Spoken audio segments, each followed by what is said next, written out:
تم جہاں بھی ہو تم تک پہنچ جاتی ہے نا، اس طرح تمہارا رزق بھی تم جہاں موجود ہوتے ہو اللہ وہاں پہنچا دیتا ہے، پہنچا دیتا ہے۔ تو یا رسول اللہ صلی اللہ علیہ وسلم کس انداز میں؟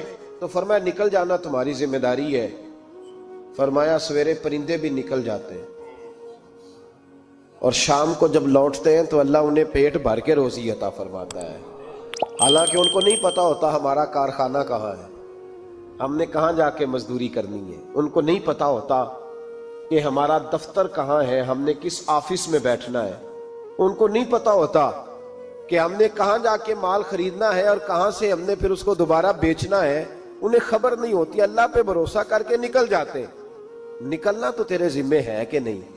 فرمایا وہ تو ڈیوٹی کر، شام کو اللہ جو رب پرندوں کو روزی دیتا ہے وہ تجھے بھی عطا فرمائے گا۔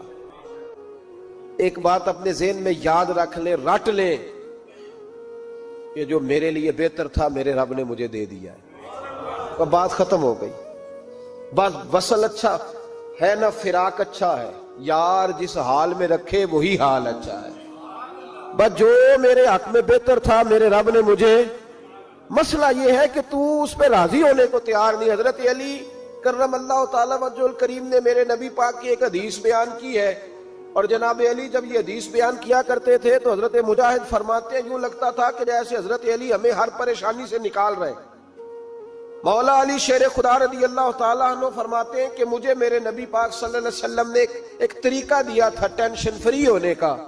آپ فرماتے ہیں مجھے تو بڑا راس آیا ہے، تم بھی اگر کر لو گے تو تمہیں بھی فائدہ دے گا۔ کہا وہ کیا؟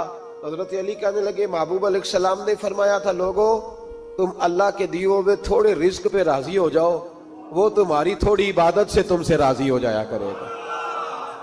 بس تم 2 نفل بھی پڑھو گے تو اللہ راضی ہو جائے گا، تم 1 رکوع بھی سویرے اٹھ کے پڑھو گے تو وہ راضی ہو جائے گا، وہ تمہارے 313 درود شریف سے راضی ہو جائے گا، تم اس کے دیے ہوئے تھوڑے رزق سے راضی ہو جاؤ۔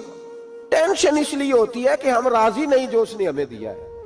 وہ حل میں مزید کی جو دوڑ ہے نا، حل میں مزید کی، بے قدرہ کچھ قدر نہ جاتی، کیتی خوب تسلی ہو، دنیا دار پجاری زردے کتیاں دے گل ٹلی ہو، بک بک روشن اکھیاں تکیو ویکھ حویلی کلی ہو، تے کوچ نصیر اساں جد کیتی پہ جانی تھر تھلی ہو۔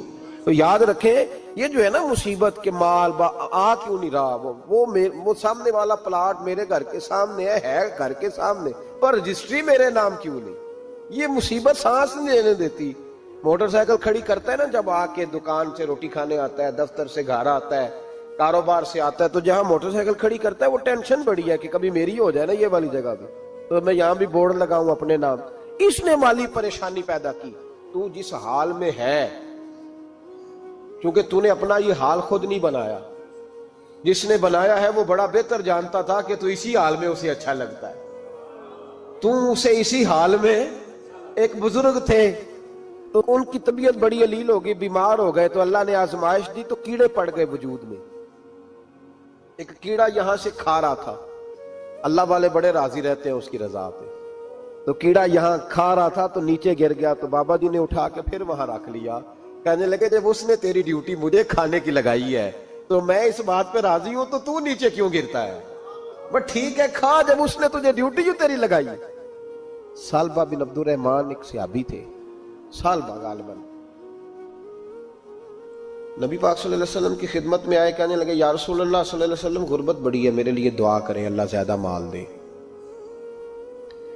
تو محبوب صلی اللہ علیہ وسلم نے فرمایا تو جس حال میں اچھا ہے وہ تیرے لیے بہتر ہے، جس میں تو ہے وہی حال تیرے لیے، فرمایا تو جس حال میں ہے نا وہ حال تیرے لیے بہتر ہے، اسی میں رہ۔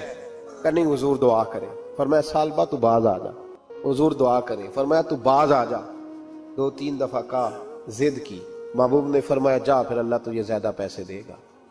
چند بکریاں خریدی، اتنی برکت ہوئی کہ بکریوں کے ریوڑ بن گئے، پھر کچھ بکریاں بیچ کے گائے خرید لی، ان کے بھی ریوڑ ہو گئے، پھر کچھ اونٹ اونٹنیاں لے لی، ریوڑ ہی ریوڑ۔